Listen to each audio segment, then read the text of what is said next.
La pierre a un cœur, elle fait vibrer des hommes et des femmes, elle raconte leur histoire, celle de leur pays. Ah, elle tient pas, hein. Ouais. La tienne, là, ici, comme ça. Voilà. Sur les doués. Marie-Jo, René, Denis et Cyril n'utilisent que leurs mains pour rendre aux murs leur jeunesse et les replonger dans leur enfance. La Franche-Comté, c'est des murs partout, vu l'importance du calcaire et tout. Et moi, j'ai vécu depuis toute petite dans une ferme où il y avait une superbe pâture, entourée de 4 murs de pierre que mon père refaisait tous les printemps. Et je le suivais, j'aimais ça. Et je pense que c'est peut-être un peu dans le sang des Francs-Comtois. Comme il y a de la pierre partout, on vit avec. Ce chemin du Val du Dessoubre, ils ont commencé par le débroussailler. Il pourrait dater de l'Antiquité, ce sont les Romains qui ont mis au point cette technique des murs en pierre sèche, c'est-à-dire sans joint. Il suffit juste de réfléchir, c'est comme un puzzle.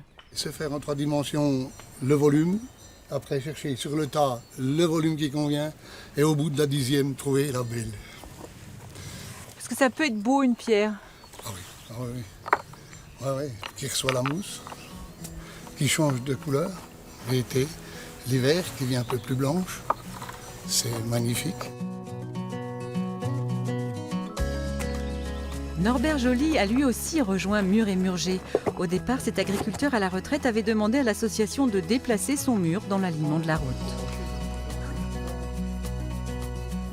Ça m'a intéressé parce que ce mur déjà était en très bon état.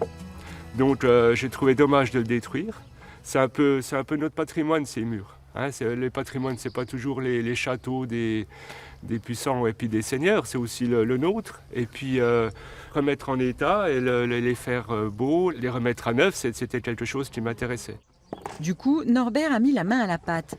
L'association Murs et Murger aime transmettre son savoir-faire pour que chacun puisse restaurer à son tour. Donc en fait, toutes les pierres vont être calées, bloquées. Et chaque pierre en fait va être légèrement inclinée vers l'intérieur du mur pour envoyer en fait les forces à l'intérieur du mur et non à l'extérieur du mur. En construisant petit à petit le mur avec ces pierres qui renvoient les forces vers l'intérieur, on va rendre le centre de gravité le plus vertical possible.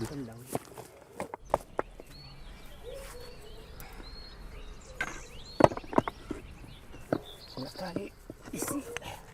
Et puis vous êtes toujours d'accord? Non, pas tout le temps. Il y a des fois on intervient, un collègue vient retirer une pierre qu'on avait mise pour en remettre une autre. Mais ça fait partie de l'équilibre. Hein. Ici, les bénévoles ont fait d'une pierre deux coups. Ils ne se sont engagés à restaurer ce mur qu'à la condition que cet autre mur soit sauvegardé. En plein milieu d'un champ, il était menacé de disparition. Ce qu'on aimerait, c'est qu'en fait, on puisse avoir une prise de conscience, notamment par le monde agricole, les politiques, avec un vrai statut de protection, qu'on puisse assurer la continuité, allier en fait une agriculture de tradition et ces murs-là. La pierre est aussi un outil de transmission. Au musée des maisons comtoises de Nancray, c'est l'association Patrimoine Insertion 25 qui a sauvé cet abri pour vignerons, une caborde. Elle était au Tilleroy à Besançon. Elle a été démontée puis complètement refaite. Un chantier d'1 an et demi. On part d'une pierre, donc c'est quelque chose de naturel. Et cette pierre, il faut réussir à en faire quelque chose. Donc elle va, comme on le voit dans cette caborde, elle peut aller dans le mur, dans le deuxième mur, sur la voûte intérieure, sur la voûte extérieure.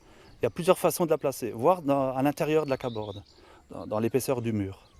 Donc chaque personne qui a une pierre dans la main doit en faire quelque chose. On ne la repose pas, elle doit aller dans la caborde. Pendant des siècles, ces pierres ont abrité les hommes.